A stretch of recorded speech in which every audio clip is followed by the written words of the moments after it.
comment les universités, bien sûr, accueillent ceux, soit qui ont rejoint l'armée américaine, bon, ceux qu'on appelle généralement les vétérans. Donc, comment aller à l'école quand on est membre du service militaire américain? Bam!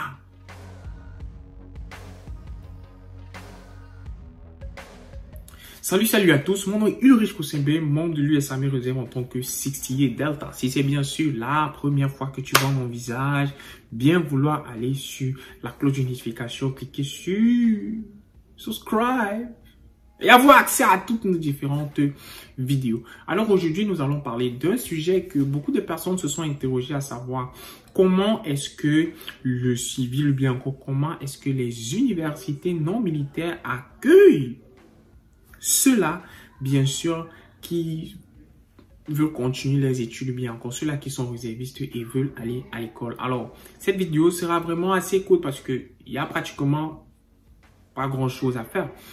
Pourquoi? La simple raison est la suivante. Beaucoup, quand ils terminent l'école, c'est-à-dire quand ils terminent le AIT dans l'armée américaine, ou bien encore, dépendant de quel type d'école vous partez dans le Air Force, ceux qui sont Air Force et Navy, là, il faut nous donner le nom de vos différentes écoles de technique, du moins des techniciens dans vos différents services là en commentaire, et on va discuter là-dessus. Donc, beaucoup de personnes ne savent pas où toquer, ne savent pas où aller, bien sûr, quand il faut soit utiliser leurs bénéfices dans ce qui concerne le service militaire américain. Alors, il y a plusieurs éléments qu'il faut savoir ici. Le premier élément, c'est quoi? C'est que quand vous êtes, je prends l'exemple ici d'un réserviste. Quand vous êtes réserviste, il y a un document appelé le DD. On appelle ça, bon, je vais dire ça en anglais parce que parfois même, quand j'essaie souvent de traduire les documents de l'armée là en français, je m'en mêle les pédales. Donc, il y a un document appelé le DD-214.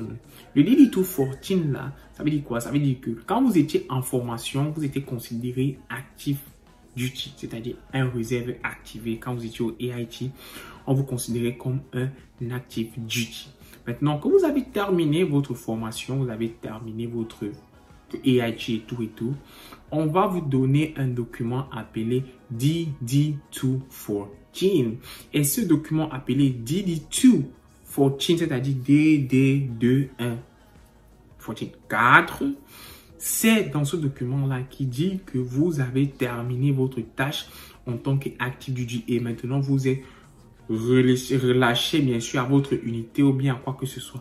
Et les éléments qu'on met dans ce formulaire, c'est ça bien sûr qui va déterminer quel est le type de bénéfice que vous allez avoir dans le monde du civil.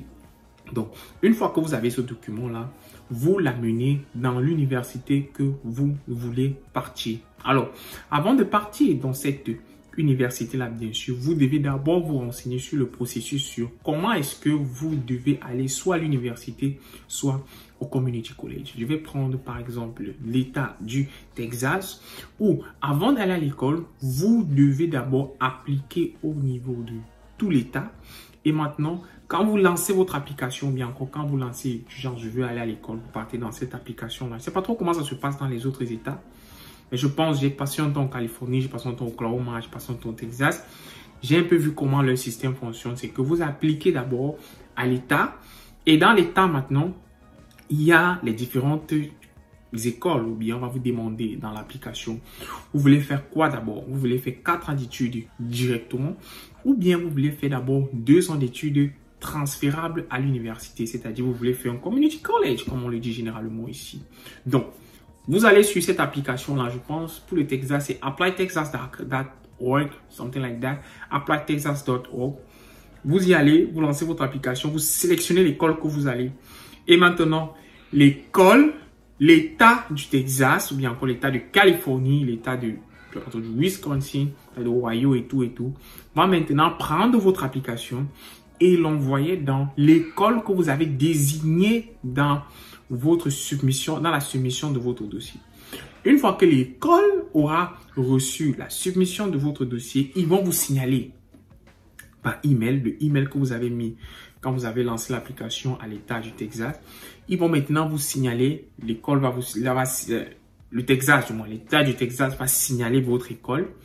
Et votre école va vous envoyer ce qu'on appelle l'identifiant d'étudiant avec tout ce que vous devez remplir pour qu'on vous envoie maintenant dans les documents à fournir pour l'université.